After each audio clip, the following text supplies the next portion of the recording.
So one of the things about me is that I love to dream. I just do. I love to dream. And so, for example, I love to like look at cars and just kind of see what kind of cars are out there. Not covet or anything like that, mostly, But I do. I just love to dream. And I remember when I had my HHR, one of the things I dreamed about was having a car that didn't leak when it rained. That was, that would be a good thing. And then the other thing was, I just wanted a car with Apple CarPlay. That was kind of like a fun thing, and like God, kind of thing. And then God gave it to me. So, my Kia Sorento now, I have Apple CarPlay and love every minute of it. The other thing that I dream about is I would love to maybe one day be able to own a house with like ocean view or lakefront view, and it's something that Heidi and I have talked about. And we've actually discovered this city called Ocean Shores, Washington, that we're talking about possibly retiring there. And one of the cool things about this city is you can actually get oceanfront property for $400,000 to $800,000. And so we're looking at we could sell our house here and still have money to live off of, once we do that. So this is something that we talked about and that we've dreamed about for our church. I dream about encounter. In many ways, I dream about Encounter being the kind of place where when people come, they know that they're going to be uplifted and encouraged. And when they walk out, that they'll feel lifted up, not beat up, that kind of thing. And be able to know that there's hope for them and for their lives. Also, for Encounter to be the place where people could come and begin to figure out, like, this is what it looks like and means to live the Christian life. And that we're not caught up in performance mentality Christianity, but we're really looking at how to develop real incredible intimacy with God and live life the way that He designed for us to live. And I also dream that people would be able to look at like their gifts and talents and be able to realize like, wow, I can use that for God? I never thought I could, but I can. And so people to be able to discover that. And personally for myself, I remember this was many, many years ago, and I had done something really dumb and was hanging out with a friend, and we were at my old church, and we were praying. And as we were praying, I remember God gave me a vision, and in that vision, it was me preaching. And I saw myself preaching, and I saw myself like confident. I saw myself free. I saw myself like connected with God. Like I saw a strength and resilience in me that I'm still not there yet, but I'm definitely closer than what I was back then. But it was just this really cool vision that I think God gave of me that I really, I just really want to see, eventually become reality. And so what I wanted to do for you today is I wanted to encourage you to maybe dream. And maybe to begin to allow that dream to become a vision and a statement for your life. And so just to give us the same foundation for the dreams that I desire for us to have is 2 Corinthians chapter 5, verse 17. It says this. It says, you can read it on the screen. This means that anyone who belongs to Christ has become a new person. And I love the tense of that. Has become. Not will become, not may become, not might become, has become, which means that for it has become, it means that it already has happened. It's been done. So has become a new person. The old is gone. Not the old will be gone. Not the old should be gone. Not, oh, it would be great if the old were gone. It's gone. It is gone. And a new life has begun. It has begun. And so when you look at this passage, it really is an incredible aspect about just a dream. And it is a dream that God has for us, but actually, it's more than a dream. According to this passage, it's actually reality. It is a declaration of your life right now. So here's what I want to do. I want to encourage you. Everybody, close your eyes. Close your eyes. And here's what I want you to do. I want you to picture your greatest struggle. Picture your greatest wrestle. Picture that one thing that if you could be able to eliminate it from your life, that it would cause you to be free, that it would cause you to grow, that it would be you would look at yourself completely different. It could be a mindset, it could be a habit, it could be something that you wrestle with that you really desire to change. It could be a recurring pattern in your life. But picture that struggle and what your life looks like with it. Now, with your eyes still closed, here's what I want you to do, is picture yourself free. Picture yourself on the other side of it. If you struggle with an addiction, picture yourself free of that addiction. If you struggle with a habit, picture yourself free of that habit. If you struggle with a mindset, picture yourself free of that mindset. Like, what would your life look like if you were free? What would it look like if you were free? Now, go ahead and open your eyes. Because that second vision of you being free, that's your reality. That's what God has done. Is you already are free. You already are. I wanted to give you guys a picture. I kept thinking, like, what picture could I give that would help people to see who they are and really begin to embrace the direction that they're going in? And then as I was driving to church today, I just kind of looked at the sky and I thought, oh, not only did we have rain this weekend, we actually got a sermon illustration this weekend as well. So with that in mind, here's what God has done, is when we look at the sky, we see the clouds, right? If it's raining, well, it's starting to clear right now, but we see the clouds, like the clouds are over us. Maybe the clouds are dark. But on the other side of the cloud is what? The sun. And what color is the sky on the other side of the clouds? Blue. It's blue.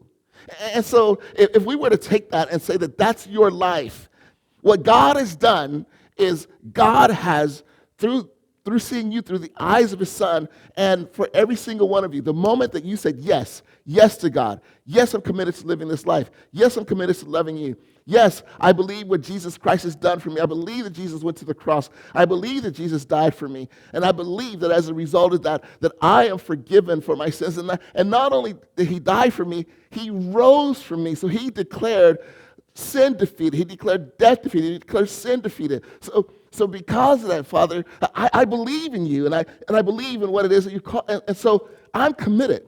I'm committed to living my life for you. So the moment that you said yes to that, your life became the sun and the blue sky.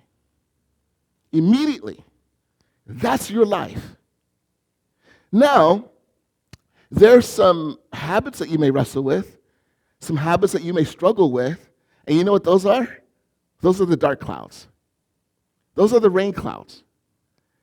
But on the other side of that is the sun. And so the mistake that we make, and sometimes as churches, unfortunately, we've caused you to make that mistake, is we make you focus on the cloud. Focus on the cloud. Change the cloud. Deal with the cloud. And so we get stuck because of the cloud. And then not only that, we feel defeated because of the cloud. And we think that we'll never change because of the cloud. And what I desire to do is for you to embrace the truth that you are not the cloud, you are the breakthrough. That because of your belief in Jesus and what he has done, you are the sun, you are the blue sky. So define yourself by what it is that God has done and how he has changed you. And then I love that. So we can make a commitment now to begin to say, okay, God, this is the kind of life that I desire to live because that's what you've declared me to be. I am not the cloud. I am not my brokenness. I am not my storm. I am not my rain. I am not my wind. I am not my tornado. I am not my hurricane. I am not. I am what's on the other side of that because of what it is that you've done and what it is that you declare. That's my life.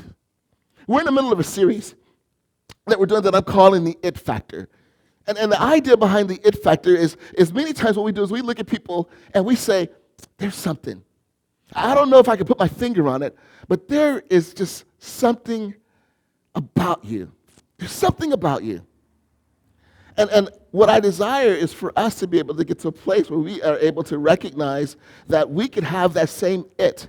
But the beautiful thing about it is we can have it and we can know what it is because of what God is doing in us. And then what happens is when somebody's having a conversation with us and they can say, you know what, I see something different in you. I see something different in you. Then we can be able to say, you know what, If you see anything, it really is because of Jesus and what Jesus has done and the way he's changing me and the way that I'm growing. And if you believe that that's happened in my life, let me tell you what I used to be. And then if Jesus can do it in my life, he could do it in your life too. And we begin to inspire people to have that hope. So week 1, we looked at grace and how important it is for live by grace. Week 2, we looked at love and loving in our relationship with God and what does that love look like. Week 3, we looked at purpose and having purpose in our lives. Week 4, or last week, we looked at confidence. And because the people that have the it factor, they have grace, they have confidence, they have love. And then what we're going to do this week is we are going to look at another one, is vision. Is vision. And how do we begin to develop the vision that God has called for us to have in our lives? You know, people with, and here's the thing that's really beautiful, is people with vision are able to see beyond the cloud. They're able to see what's on the other side of the cloud. Like, I don't know about you, but it's always interesting. Like when you go see a house or when you go see a car, and as you're walking, and the salesperson says to you, now when you look at this, you need to see this with vision. Right?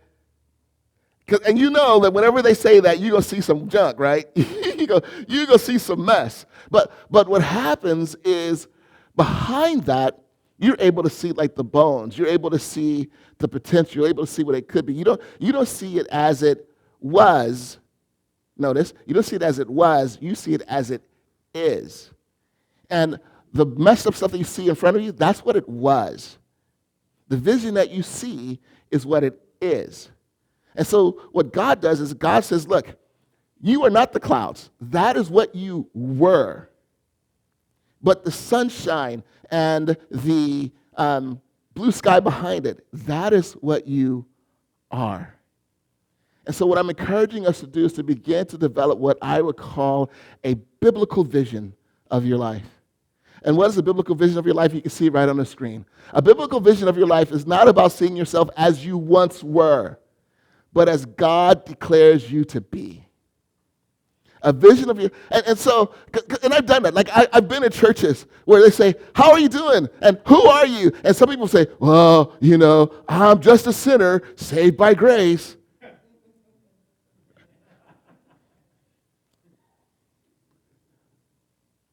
Well, if that's what you see, then that's how you live.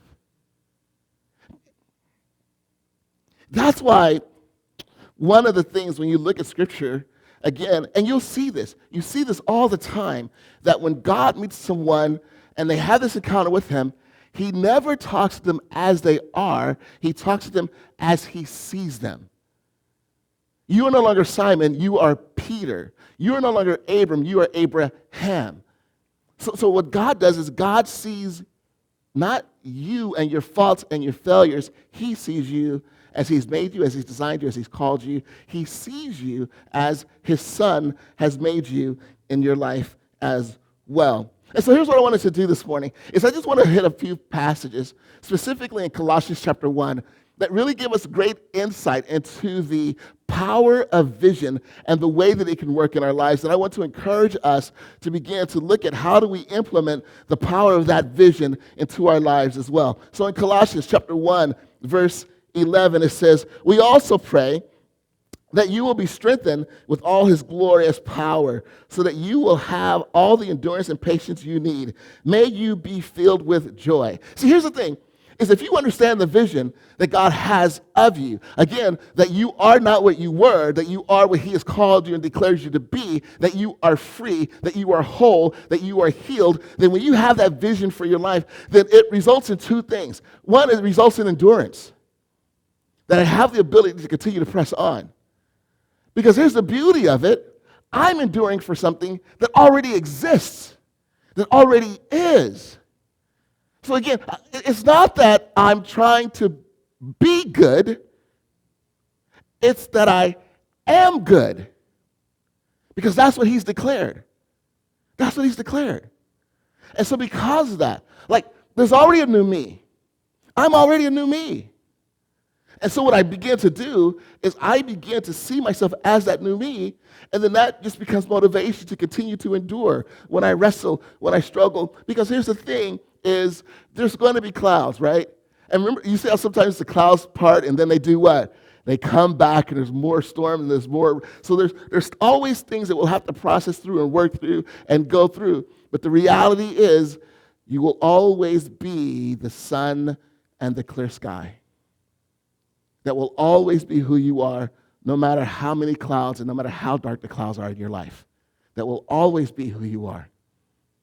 And so because of that, I can endure what it is that I face. And then it says, and with patience. See, when I know that it's a reality, I can be patient with myself. I can be patient with, I'm not there yet. And I probably shouldn't have said that. You know?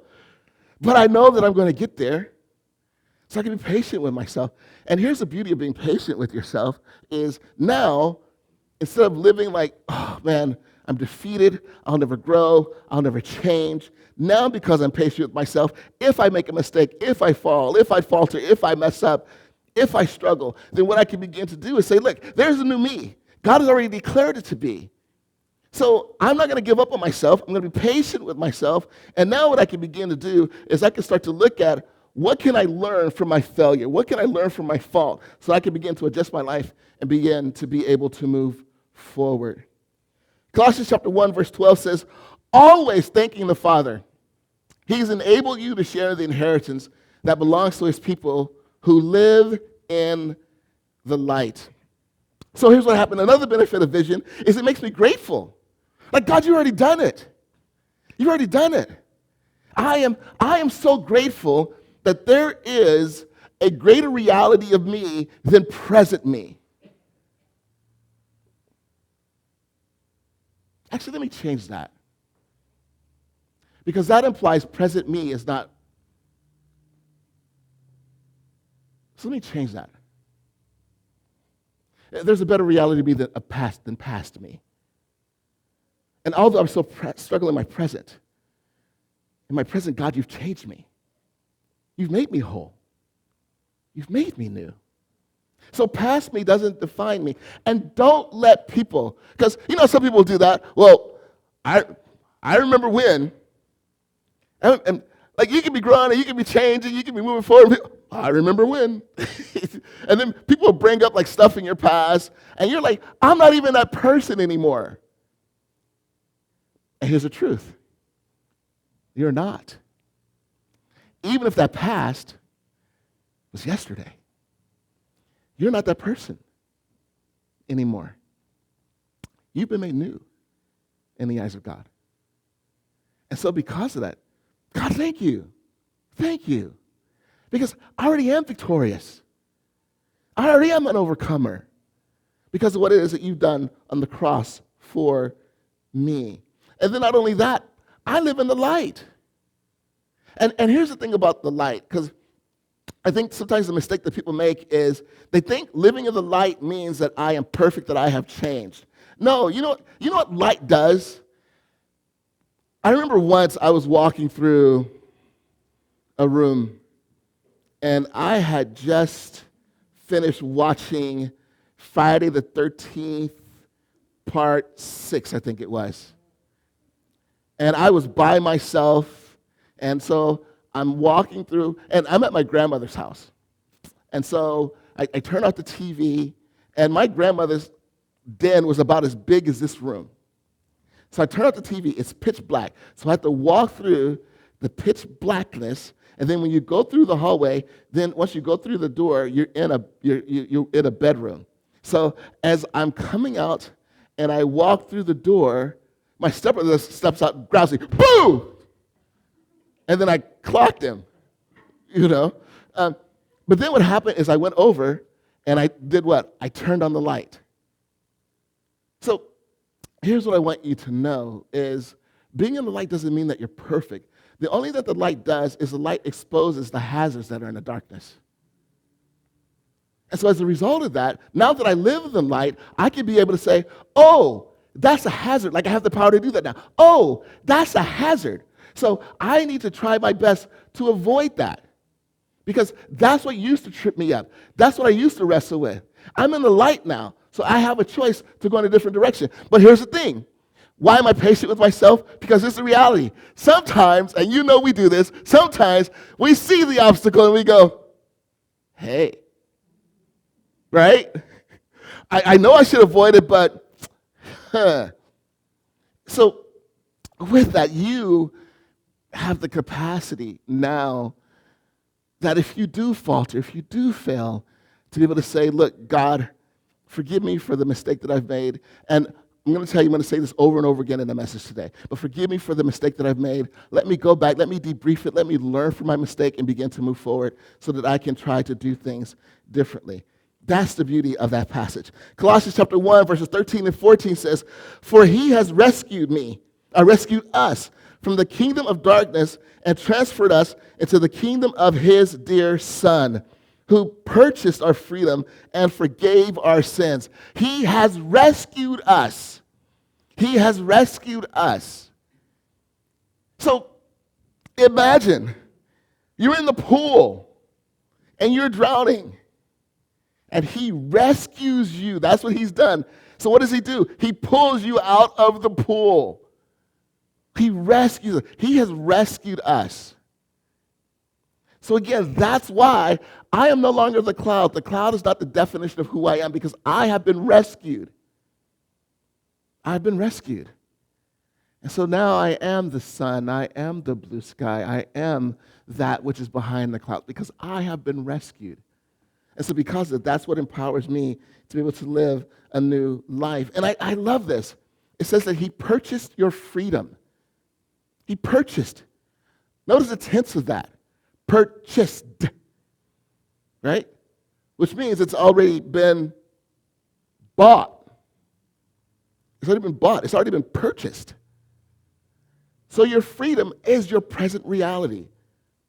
So it's not like one day I will be free or it would be nice to be free. No, you are free and forgiven. And forgiven. And realize that this forgiveness, it is a universal forgiveness. It's not like, hey, you're forgiven. Oh, you messed up. Ha, you got to come back again. Ask for forgiveness again. Because you screw up. No. I'm forgiven. So I don't have to, if I blow it, if I mess up, I don't have to approach God with the shame and God, I'm such a loser. God, I struggle. God, I can't believe I did it again. God, I deserve to be struck down dead. God, if I deserve, if I walk into the church today and it's raining and if I happen to get struck by lightning, God, that's what I deserve. Because isn't that what we do? Is that what we do?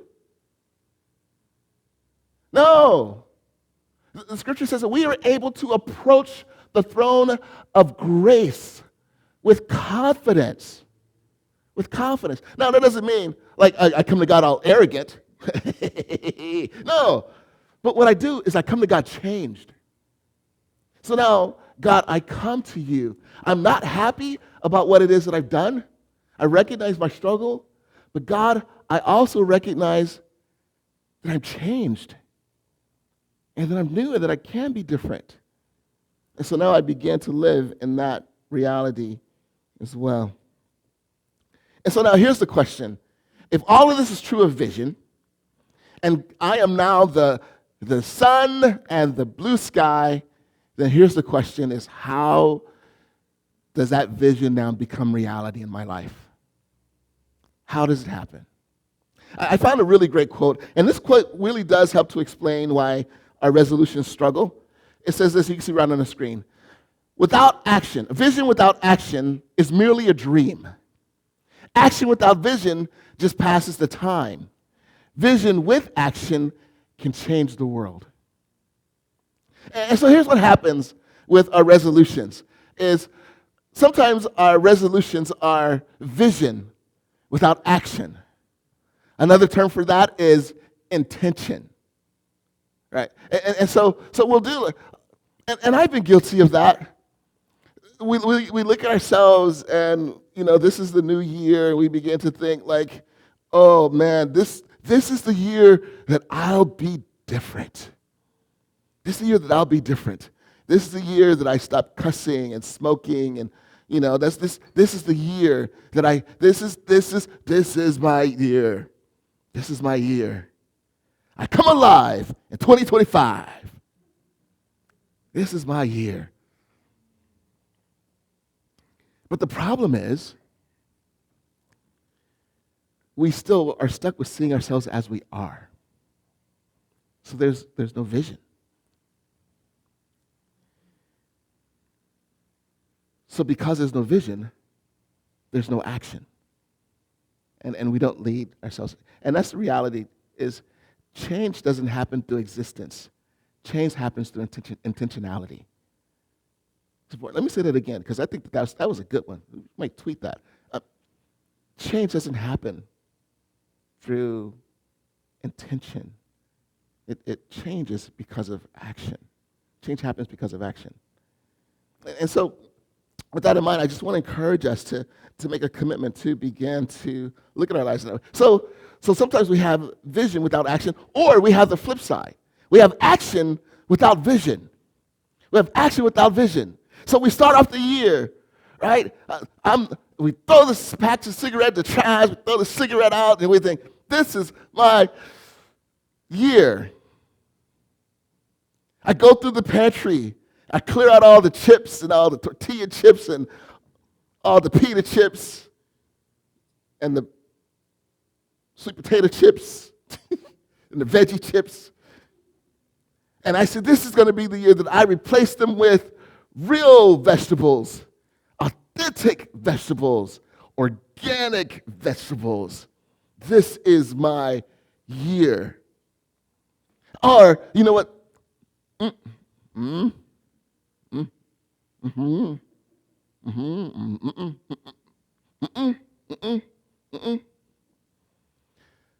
So we start action. But action without vision will only last you for so long. And here's what I found. Action without vision leads to quitting. Leads us to quit. Because we think that change can happen. It can't become reality. So it has to be both. Vision with action. And so that's what we're going to be looking at and experience today. Because I could tell you, and that's important for us to understand, that vision without action, again, it's merely a dream. And I'll be honest, that's been something I've been guilty of in my own life. I really have. Heidi will tell you, my husband has some great intentions. She'll tell you. I do. I have intentions out the wazoo. I do. And unfortunately, in my past, the intention, of course, is not translated into reality. And so I think it's important for us to begin to look at that. And so maybe that's why. And so with that in mind, you can see this on the screen. I have great intentions, but it means nothing until I put pen to paper, paper to practice, and practice to progress. I have great intentions, but it means nothing until I put pen to paper, paper to practice, and practice to progress. And so that's really the goal. Here's what I'm hoping. I'm hoping that as a result of the vision that we now have of ourselves, that it will begin to move us to action so that we can begin to see our lives be able to change. Because as I said before, and this is really important, that change does not happen because of intention. It doesn't. We can't dream ourselves into change. Change doesn't happen because of existence. Change happens, again, with actionable intentionality. Not just intention, but actionable intentionality. In other words, I put something into action, and I begin to move forward. And so here's the thing that I wanted to dive into, because I want to go back to, well, how do I do it? How does that vision become reality? And there's some verses that I have to really encourage us. Hebrews chapter 12, verses 1 and 2. Therefore, since we are surrounded by such a huge crowd of witnesses to the life of faith, let us strip off every weight that slows us down, especially the sin that so easily trips us up, and let us run with endurance the race God has set before us. We do this by keeping our eyes on Jesus, the champion who initiates and perfects our faith. Because of the joy awaiting him, he endured the cross, disregarding his shame. Now he is seated in a place of honor beside God's throne. So there's a couple of encouragements that's there. First of all, you are surrounded by great witnesses. If you go back to Hebrews chapter 11, it gives a picture of these men and women who have done incredible things in their lives. But the thing that's really beautiful is those men and women are people just like us who have faults and failures and struggles and wrestles, but in the end of it, they were able to overcome. And so just this is really important for you to recognize, how can I make the changes to realize I'm not alone. I'm not alone. And that God has given me pictures of people who have been able to navigate. And the one thing that I love about the characters in the Bible, absolutely love this, is they're not perfect. They're not perfect. Although God changed them, right? Although God changed them, and they are the sky and the sun, they still make some cloudy decisions and cloudy actions with their lives. But the beauty of that is we don't remember them for their failures. We remember them because it says David was a man after God's own heart. We remember the life of what God has been able to accomplish through their lives. So realize you're not alone. And then it says, keep your eyes on Jesus. Keep your eyes, I'm so glad that TJ did that song earlier, with our eyes fixed. My eyes are fixed on you. Because here's the reality too. What you aim at is what you will hit. What you aim at is what you will hit. And this is another reason why our resolutions don't always come to pass as well, is our sights are too low. Our sights are too low. Me being a good person, my sight's too low. And the reality is, I can't make myself a good person. I can't. We've all done it, right? We've tried it. We can't. So then Jesus did what we could not do for ourselves. So with that being the case, why am I looking at me? I should be looking at him. And let him lead me and guide me on the changes that I desire to make in my life. Philippians chapter 2, verse 12 says, "Dear friends, you followed my instructions when I was with you, and now that I am away, it is even more important. Work hard to show the results of your salvation, obeying God with deep reverence and fear." With deep reverence and fear. And as I said before, you cannot exist your way into change. You can't. That's why we have so many people who are who call themselves Christians, that are hypocritical, judgmental, mean, nasty, right? I've seen some Christians that you're like, really?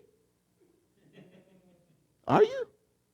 You know that old adage, are you happy? Yes. Well, then tell your face, right?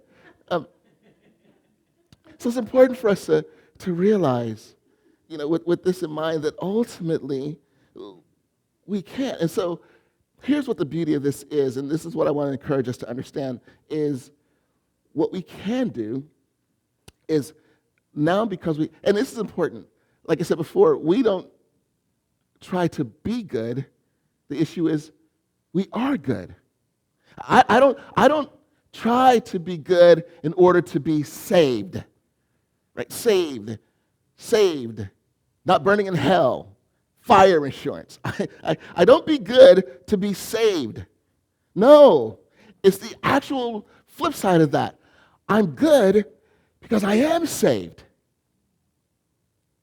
And I'm not trying to be good in order to be good. No, I'm shooting to be better because I'm already good, because of what it is that God has done for me. And so what we can now begin to do is say, okay, God, if you have changed me, which you, no, let me change that. So as you can see, this is still a work in progress for me mentally. Since you have changed me, Since you have changed me, then with that being my new reality, then God, help me to begin to set some goals in my life so that I can begin to move forward so that person becomes a greater reality. And in those moments where I wrestle and I struggle, then God, help me to be able to see that you've forgiven me, that I'm healed, that I'm renewed, that I'm not defined by my failure. So now let me look at my failure and begin to now debrief my failure. What are my patterns? What are my thought processes? What are the certain situations that trigger me? And so now I can begin to look at those things and begin to say, okay, God, help me with your grace to be able to see what are the different choices that I can make. And now, God, I'm going to begin to build small goals that will hopefully begin to move me there. But God, as I begin to move forward, when I fail, you will pick me up. I am made perfect by your grace. I am made perfect by your grace. And so I began to progress toward what it is that you have done. But again, it's not to win your approval because I'm already approved. Not to win your love because I'm already loved. Not to win your forgiveness because I'm already am forgiven. So I am operating towards victory from the perspective that I'm already victorious. So help me to begin to lay down the goals that will allow me to get to where you already see me as. And just be realistic and be able to move in that direction in my life. And then the most important thing is to realize you're not alone. The greatest gift that God has given you is himself. The day that you said yes, that's what he gave you. He gave you himself. And so, I mean, this is the beauty. Back in biblical times, if people wanted to meet with God, they had to go to a temple. And here's the thing about that is not everyone got to the place, in the center of the temple was the Holy of Holies, and only the high priest was able to go to the Holy of Holies. So really, what people were thinking is the high priest comes out and he experiences God on my behalf. That's what it was like back then. But then the scriptures say that when Jesus Christ died, there was an earthquake that happened, and it says the temple, that the curtain in the temple was torn in two. And so as a result, now the Holy of Holies is wide open. And then we also learn in 1 Corinthians that what Paul tells us is my body is now the temple. And so the moment that I said yes to Jesus, the Holy Spirit came. And he lives in me. I'm the temple. Because the Holy Spirit lives in me. So I'm not alone in this process. I'm not alone in this journey. Proverbs chapter 4, verse 23 says, guard your heart above all else, for it determines the course of your life. Guard your heart above all else, for it determines the course of your life. That word guard means to keep, to observe, to preserve, and to guard as well. Now, when I prepare sermons, one of the things I also love to do is I love to dig into a passage that I'm going to use. And so I'll look for, is there deeper meaning with the Greek? Is there deeper meaning with the Hebrew? Like, how can we take that and pull that out and use that? Now, the Hebrew word that is used for guard in that passage, it's noster. Everybody say that. Say noster. That's not Napster. Okay. Noster. That's the Hebrew word that is there. And the lexicon that I use, and basically what a lexicon is if you are looking up the meaning of a Greek or Hebrew word, a lexicon is like a dictionary for those things, so you can look it up and be able to figure. And it said something really powerful about noster that I thought, you know what, I'm just going to let us all read it. So go ahead and look at the screen here. It says, the Hebrew verb noster primarily means to guard or to keep something with care. It conveys the idea of protecting or preserving something valuable, often with a sense of vigilance and attentiveness. In the biblical context, it is frequently used to describe the act of keeping commandments, guarding one's heart, and preserving knowledge and wisdom. That's what it says. So now, what does all of that mean? You guys know that you practice noster every day? You practice it every day. When you came to church this morning, when you walked out of your door, what'd you do? You closed it and what? You locked it. At least you hope you did. Because there's nothing worse than getting home and be like, oh, and now it's dun, dun, dun, dun, dun, dun, dun, dun, you know. But you locked it. That's Noster. Or many of you, out of the parking lot, when you got out of your car, you did what? Right? You know, whatever your noise is. Whatever your noise is. You did that. That's practicing Noster. It's protecting. It's guarding. And so this is saying guard your heart. Protect your heart. And the beautiful thing about that is not only is it saying protect your heart, it is saying observe your heart. Preserve your heart. And so as a result of that, what we can begin to do is we can begin to go through this process. So here's something that I've wanted to do is going to seminary this year. One of the things I've learned about myself is that I am a developer. I love to try to put things together that will help people to be able to grow in their faith. And so I'm starting to try to lean into that more. And for this series, I had an idea, and now I've put it into practice, or implemented. So many of you received this. It says daily check-in. And this is something that you can have, that you can use for the week.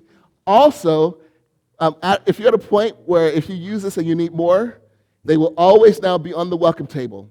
So you can grab it whenever you need it. If you don't have one, just raise your hand and they can bring one by for you. But what it does is on here, it says daily check-in. Mark 12:30 and 31, which is our key passage, love the Lord your God with all your heart, soul, mind, strength, love your neighbor as yourself.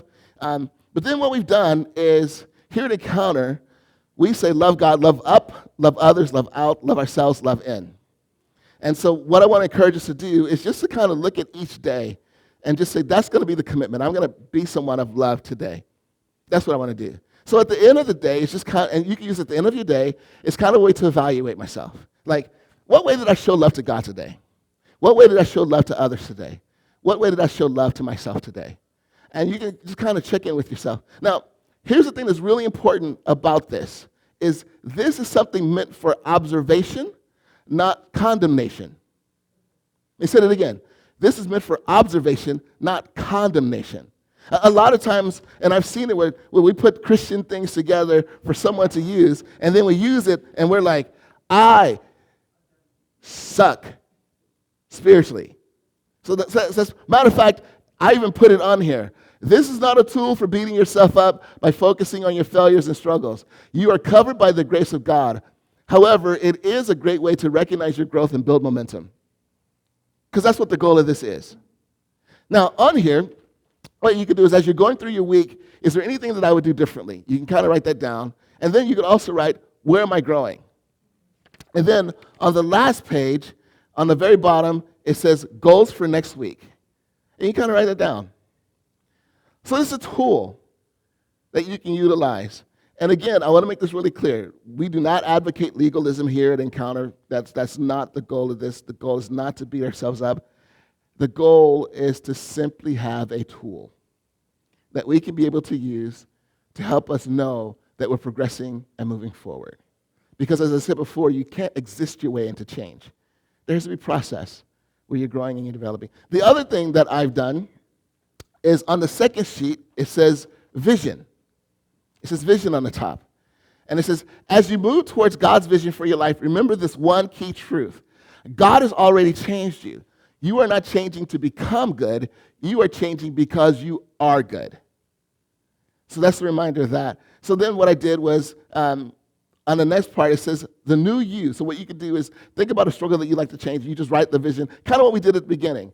So you write a vision of yourself having overcome that struggle. And that's for you to be able to have. And then next to that is the passage from 2 Corinthians that we read before as well. And then I wanted to give you this encouragement. God has not given up on you, so do not give up on yourself. And then underneath, I put growth goals. So what is one small achievable goal, or perhaps two, that can help change either the conditions that tempt me or the practices that trap me? And it's just, and what I want to encourage you to do is start small. Start small. hey, my growth goal is I'm going to read through the entire Bible in 2 days. Okay? It's not realistic. So what is one small change?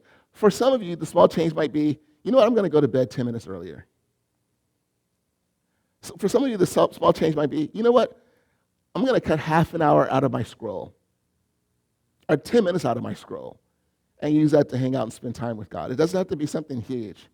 And then I have a quote there by Andy Stanley. Then on the other side, I said, growth is not measured by never failing. That's impossible. Instead, it's measured by how you rise after failing or falling, seek forgiveness from God and others, learn from your mistakes, make necessary adjustments, and continue moving forward. So it's a tool that you can use for that. And then on the back, it has becoming the person God has declared you to be is a journey that takes time. Rely on God's grace and hold on to the truth. You are already transformed. You're simply walking through the process of becoming what he's already declared you to be. And then we have a passage, Romans 8, that you can read there later. And then underneath Romans 8, it says, change can be challenging and it's natural to feel stuck at times. However, don't let a spirit of defeat take hold. Instead, focus on starting small and finding ways to build momentum towards your goals. And then there's 2 questions. What patterns or mindsets or habits do I have that have me stuck? What is one small change that I can make that will help to redirect my life? And then on the other side, ways that I see myself growing. And then it even includes a prayer of commitment to growth. Help me to align my goals with your will, trusting that you have the perfect plan for me. Bless my efforts with success and fill me with your grace and strength to overcome any obstacle that may come in my life or come in my way. In Jesus' name I pray, amen. So this is a tool, and it's just that. It's not a hammer, so it's not for you to beat yourself up with. It's not the goal of it. But it's something for you to be able to look at and say, hey, I want to move forward in growing in my relationship with God.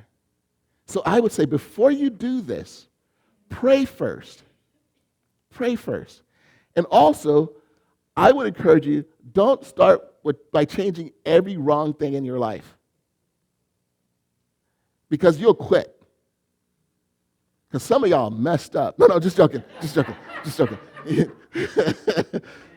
know. But you'll quit. So here's what I want to encourage you to do is, dear Heavenly Father, I really want to move forward to see change happen in my life. And so, God, as I start this process of working through this vision element, help me to be able to see the best place for me to start right now. What is the one area where I need the most growth, but God, where you've already changed me? And help me to figure out the steps that I could take to become, help me to figure out the steps that I could take to allow the reality of what it is that you've already declared to become true in my life. In your name I pray, amen. So it's just a tool. And so what's going to happen is this will always be on the back table. And so when you come in, if you want to grab it, feel free to grab it. Also, if this works for you, feel free to share it. Eventually, what I'm going to do is on our website, I'm going to create a new link on our website that will have videos on how to grow in your faith. And so these tools will also be there as well. The other thing that's on the back table that I've done is I've created tools at the back to help people with learning how to pray. So those tools are back there too. You can write out your prayer list. You can write out, you can do a prayer journal. You can even keep track of what prayers and how God is answering your prayer. That's there for you to use. Those things will always be on the back table. So feel free to take them and use them, share them, make copies of them. They're there for you to be able to use. And again, as I said before, don't fall into the trap of trying to be good. No, you actually already are good. So that's the whole point of being able to utilize these tools. And I really do hope that they will help you in your relationship with God. So with that in mind, I want to encourage you with these 3 things. Love up and falling madly and passionately in love with God is embrace God's vision of you and thank him for the victory. Love up, embrace God's vision of you and thank him for the victory. Because it is true. You are victorious. You are the sky, the blue sky, the sun. No matter how dark your clouds might be, you are victorious. Love out. Start your growth journey. Start it today. Start it today. Start your growth journey. And then love in. Develop a plan for a daily assessment so that you can begin to just kind of move forward in your life and see yourself be able to progress. God, I thank you. I thank you so much for who